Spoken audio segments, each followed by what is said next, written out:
ہاں جی، آج کے سبق میں ہم نے سیکھنا ہے کہ الف کو حمزہ کب بنایا جاتا ہے، اور زال والا جو نرمی والا حرف ہے اس کے آگے جو دو الف ہیں یہ پڑھنے ہیں کہ نہیں پڑھنے۔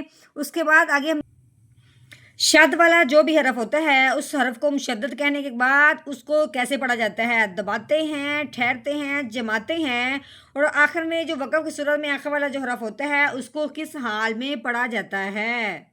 نحمده ونصلي على رسوله الكريم اما بعد فاعوذ بالله من الشیطان الرجیم بسم اللہ الرحمن الرحیم۔ السلام علیکم ورحمۃ اللہ وبرکاتہ۔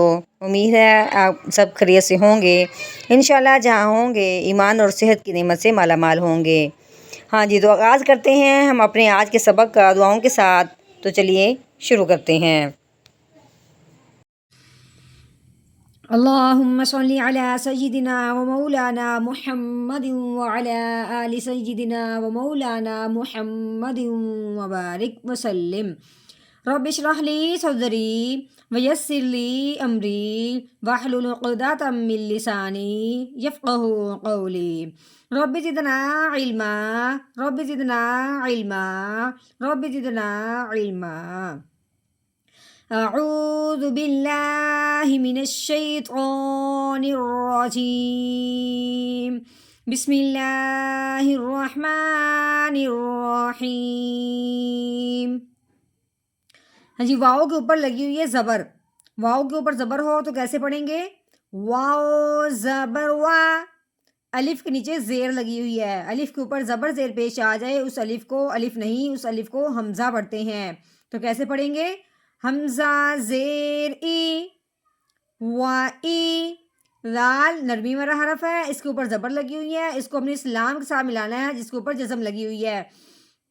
را لام زبر رل، و ای رل۔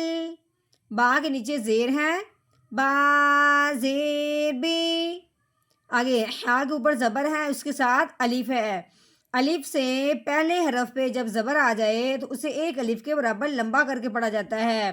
کیسے؟ ہا الف زبر ہا، بی ہا۔ اور رو کے اوپر پیش ہے، رو پیش رو، بی ہارو، وَإِذَا الْبِحَارُ، وَإِذَا الْبِحَارُ۔ فا کے اوپر پیش لگی ہوئی ہے، جیم کے اوپر شاد ہے، ٹھیک ہے۔ شاد والا جو حرف ہوتا ہے اس حرف کو مشدد کہتے ہیں، اور ہر مشدد حرف کو دباتے ہوئے پڑھتے ہیں، ٹھہرتے ہوئے پڑھتے ہیں، ٹھیک ہے۔ اب ہم نے فا کو جیم کے ساتھ ملانا ہے کیونکہ اس کے اوپر شاد ہے، تو کیسے پڑھیں گے؟ فا جیم پیش فج۔ کیسے؟ فج۔ جیم کے نیچے زیر ہے، جیم زیر جی، فجی۔ رو کے اوپر زبر، آگے تا ساکن۔ اب ہم نے رو کو تا ساکن کے ساتھ ملانا ہے، رو تا زبر رت، فجرت۔ ہاں جی، اب ہم نے کیا کرنا ہے، یہ جو آگے گول دائرہ ہے اس کو کہتے ہیں وقف، یعنی کہ یہ آیت یہاں پہ مکمل ہو رہی ہے۔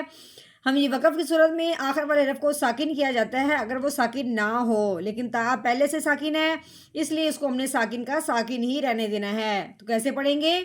آگے وقف، فجرت، فجرت۔